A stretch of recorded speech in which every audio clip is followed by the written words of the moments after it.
begini, kalau Bapak Ibu dan saya lihat sepanjang pemaparan tadi, seharusnya kita mesti menemukan apa yang disebut sebagai keseimbangan.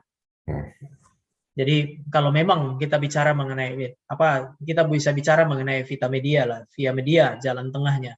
Ada masa di mana kalau memang hal-hal baik muncul ya kita kasih apresiasi. Ketika ada, ini bukan masalah mana lebih banyak, tetapi mana yang seharusnya.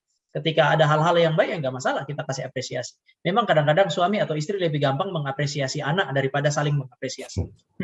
Ya kan ya, kita lebih gampang anak berhasil, wah puji Tuhan ini anak papa, ini anak mama. Tapi suami waktu berhasil, istri biasa-biasa aja. Ini kenapa kita tidak berjuang untuk kemudian memberi apresiasi ketika itu sesuatu pantas terjadi.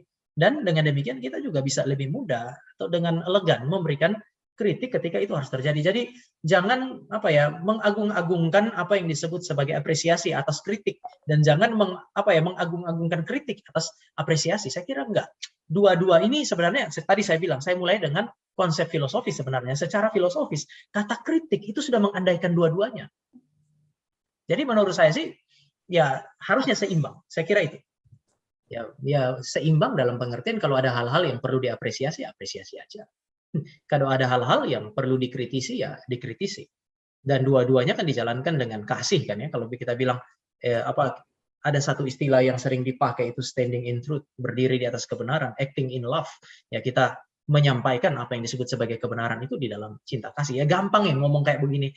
Tapi waktu kita emosi dan mau melakukannya kelihatan memang sulit. Tapi ya untuk keseimbangan itu hanya bisa dijaga dengan demikian.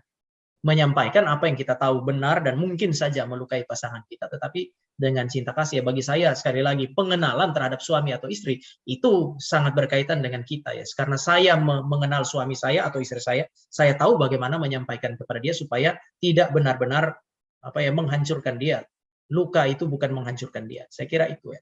Jadi mesti disampaikan apa yang benar, apa yang baik sebagai apresiasi dan apa yang tidak baik. Tapi dasarnya cinta kasih. Ini yang Bapak Ibu perlu lihat ya, kepekaan lah dalam relasi suami dan istri.